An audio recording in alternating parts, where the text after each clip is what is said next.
Hi friends, প্রত্যাশা তো ছিলই, কিন্তু প্রত্যাশাটা মিলেও গেল, আমাদের পূরণ হলো। সেটা হচ্ছে এই যে সরকার তার পরিবর্তন, কারণ একটা ডিএ নিয়ে আমরা বহু দিন থেকে ভুগছি। আপামর রাজ্যবাসী আপনারা জানেন যে ডিএ নিয়ে কি কত দিন কত জায়গায় কত ঘোরাঘুরি না করতে হয়েছে, কত আন্দোলন, কত কিছু, কত কেস। তো সেই ডিএ মামলার রায় একাধিকবার সুপ্রিম কোর্ট থেকে আসলেও রাজ্যের পক্ষ থেকে কিন্তু ঠিকঠাকভাবে মেনে নেওয়া হয়নি। তো আপনারা জানেন যে গত মাসে কিছু ডিএর টাকা দেওয়া হয়েছে। তবে যে সমস্ত গ্র্যান্ট ইন এইড কর্মচারীরা রয়েছেন তারা একটা কানাকড়িও পাননি। তো সবাই সেই জন্য বলছিলেন যে যত সময় এই সরকার থাকবে তত সময় আপনারা ডিএ পাবেন না। তো এবার পরিবর্তন হলো, তাহলে এবার নিশ্চয়ই আপনাদের আশার আলো জেগেছে যে হ্যাঁ, এবার আমাদের বকেয়া টাকাটা পাবো। এখন বিষয় হচ্ছে, এই আবহে ভোটের রেজাল্ট হলো গতকাল, অর্থাৎ মে মাসের 4 তারিখ, এবং মে মাসের 6 তারিখ অর্থাৎ আগামীকাল কিন্তু আমাদের একটা সুপ্রিম কোর্টে এই ডিএ মামলার শুনানি রয়েছে। এবং এই ডিএ মামলার শুনানিতে তাৎপর্যপূর্ণ বিষয় এটা হতে পারে এবং এটা হতে চলেছে। আমরা ইতিমধ্যেই খবর পেয়েছি যে রাজ্যের যিনি আইনজীবী ছিলেন কপিল সিব্বাল, তিনি কিন্তু আস্তে আস্তে ব্যাকফুটে যাচ্ছেন, এমনটাই কিন্তু আমাদের কাছে খবর আছে। তো যাই হোক, সেটা আগামীকাল বোঝা যাবে যে তিনি রাজ্যের হয়ে লড়ছেন কি লড়ছেন না, বিষয়টা তো কালকে ক্লিয়ার হবে। এখন সবথেকে গুরুত্বপূর্ণ বিষয় হচ্ছে, এই মামলাতে আরও অনেক এফেক্ট হবে। সবথেকে বড় এফেক্ট এই সম্প্রতি পাঞ্জাব আর হরিয়ানার যে হাইকোর্ট, পাঞ্জাব হরিয়ানা হাইকোর্ট, তো তাদের একটি ডিএ সংক্রান্ত রায়, তারা 2 মাসের মধ্যে কিন্তু বকেয়া ডিএ মিটিয়ে দেওয়ার জন্য নির্দেশ দিয়েছে ওই পাঞ্জাব হরিয়ানা যে সরকারি কর্মচারী রয়েছে তাদের। সুতরাং ডিএ বাকি কিন্তু অনেক রাজ্যেই রয়েছে, এবং পশ্চিমবঙ্গের দেখাদেখি অন্য অন্য রাজ্যেও কিন্তু এই নিয়ে মামলা হচ্ছে, এবং তারা কিন্তু মামলার যে রায় সেগুলো পাচ্ছেন। তো আমাদের কিন্তু সুপ্রিম কোর্টে সেই রায়ের কিন্তু একটা প্রভাব পড়বে।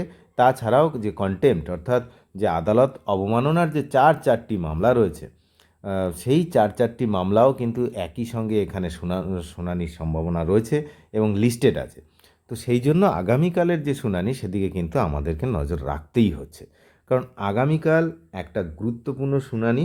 সেটা হচ্ছে নতুন সরকার তৈরি হবে পশ্চিমবঙ্গে, এবং সেই আবহে আবার একটা কি বললাম, যে রাজ্যের যিনি আইনজীবী তিনি একটু ব্যাক ফুটে যাচ্ছেন। আহ, স্বাভাবিক তো, কারণ হচ্ছে স্বাভাবিক ব্যাপার, কারণ ওনারা হচ্ছে আপনার কোর্টে মুভ তখনই করবেন যখন পেমেন্ট পাবেন, উইদাউট পেমেন্ট নো মুভ। তো এখন ইদানিং হয়তো এই ভোটের কাজের জন্য হয়তো ঠিকঠাক পেমেন্ট হয়নি, তাই মুভ করছে না বা করবে না, এমন যে বিষয়টা, বা করলেও সেরকমভাবে করবে না। তো এই বিষয়টা কিন্তু আগামীকালই স্পষ্ট হবে। তবে আগামীকালের যে মেন বিষয়গুলো থাকছে সেটা আমি প্রথমেই বললাম, যে কন্টেম্প্ট কেস সেটা রয়েছে। আর হচ্ছে 5ই ফেব্রুয়ারি যে সুপ্রিম কোর্টের যে ঐতিহাসিক রায় দিয়েছিল, সেই রায় কিন্তু জানানো হয়েছিল যে মহার্ঘ ভাতা বা ডিএ কিন্তু কোনো দয়া নয়, এটা সরকারি কর্মচারীদের আইনত প্রাপ্য অধিকার। 2008 থেকে 2019 সাল পর্যন্ত এই এত বছরের যে বকেয়া, সেটা মেটানোর জন্য রাজ্য সরকারকে কিন্তু দেশের সর্বোচ্চ আদালত একাধিকবার নির্দেশ দিয়েছে। একটি সম্পূর্ণ এই প্রক্রিয়াটি সঠিকভাবে পরিচালনার জন্য সুপ্রিম কোর্ট কিন্তু একটা আহ, বিশেষ নজরদারি কমিটিও গঠন করেছে, আপনারা জানেন, ইন্দু মালহোত্রার নেতৃত্বে। তো রাজ্য সরকারকে নির্দেশ দেওয়া হয়েছিল তারা যেন ওই যে 31শে মার্চ, যেটা চলে গেল 2026, এর মধ্যে বকেয়া মেটানোর প্রথম কিস্তির বিষয়ে কোর্টের নির্দেশ পালনের বিশেষ একটি রিপোর্ট জমা দেয়। তো আদালতের নির্দেশ মতো গত শুনানিতে, অর্থাৎ 15ই এপ্রিল, রাজ্য সরকারের একটি পূর্ণাঙ্গ কমপ্লায়েন্স রিপোর্ট জমা দেওয়ার কথা ছিল, কিন্তু জানা যায় যে রাজ্য সরকার সেই সময় সম্পূর্ণ রিপোর্ট জমা দিতে পারেনি এবং আদালতের কাছে রিপোর্ট প্রস্তুত করার জন্য অতিরিক্ত সময় প্রার্থনা করে।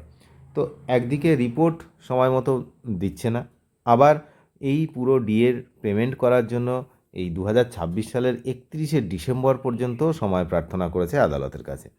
তো আদালত সেই আবেদন মঞ্জুর করেছে এই বিষয়টা, যে এই রিপোর্ট জমা দেওয়ার বিষয়টা, কিন্তু ডিএ দেওয়ার জন্য যে টাইমটা, সেই টাইমটা যে 2026 সালের 31শে ডিসেম্বর পর্যন্ত মঞ্জুর করবে কি না সেটা আগামীকাল বোঝা যাবে।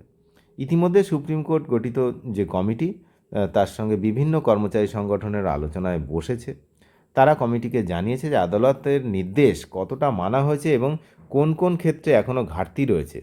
তো আগামীকালের শুনানিতে সবথেকে বড় চমক হতে চলেছে কিন্তু রাজ্যের পেশ করা রিপোর্ট এবং নির্বাচন পরবর্তী নতুন সরকারের ভূমিকা। যদিও নতুন সরকার এখনও তৈরি হয়নি, তবে নতুন সরকার যেহেতু বদল হয়েছে, তো তার একটা ভূমিকা এবং একটা এফেক্ট কিন্তু থাকবে।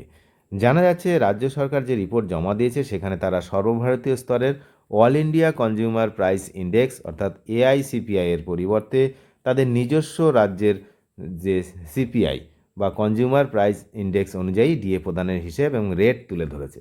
বুঝতেই পারছেন, সুপ্রিম কোর্ট কিন্তু এর আগে স্পষ্ট করে বলে দিয়েছিল যে এআইসিপিআই অনুযায়ী হওয়া উচিত। রাজ্য সরকার যেটা করেছে, এখানে যে রিপোর্টটা দেবে সেখানে আমরা জানতে পারছি যে সিপিআই অর্থাৎ কনজিউমার প্রাইস ইন্ডেক্স, যেটা রাজ্যের নিজস্ব, তো সেইটা অনুসারে কিন্তু ডিএর রেট বা হিসাব যেটা গণনা সেটা করেছে। তো সরকার পরিবর্তনের ফলে সম্পূর্ণ মামলাটি কিন্তু একটা নতুন পর্যায়ে যেতে চলেছে, যেমনটা আমরা মনে করছি। আগামীকাল ঠিক 3টের সময় এই মামলার শুনানি হবে এমনটা জানা যাচ্ছে। আর সুপ্রিম কোর্ট দ্বারা বিশেষ কমিটি যারা বকেয়া মেটানোর বিষয়টি তদারকি করছে সেদিকে আমাদের নজর থাকবে। রাজ্যের নতুন সরকার পরিবর্তন সেটাও নজর থাকবে। আর রাজ্যের যে বিধানসভা নির্বাচনের ঠিক পরের শুনানি, তো সেই জন্য এটা কিন্তু একটু গুরুত্বপূর্ণ। তো যাই হোক, আগামীকাল আমরা নজর রাখছি সুপ্রিম কোর্টের দিকে, আপনারাও নজর রাখুন এবং চ্যানেলে যারা নতুন তারা নিয়মিত আপডেট পেতে অবশ্যই চ্যানেলটিকে সাবস্ক্রাইব করে সঙ্গে থাকবেন। ধন্যবাদ।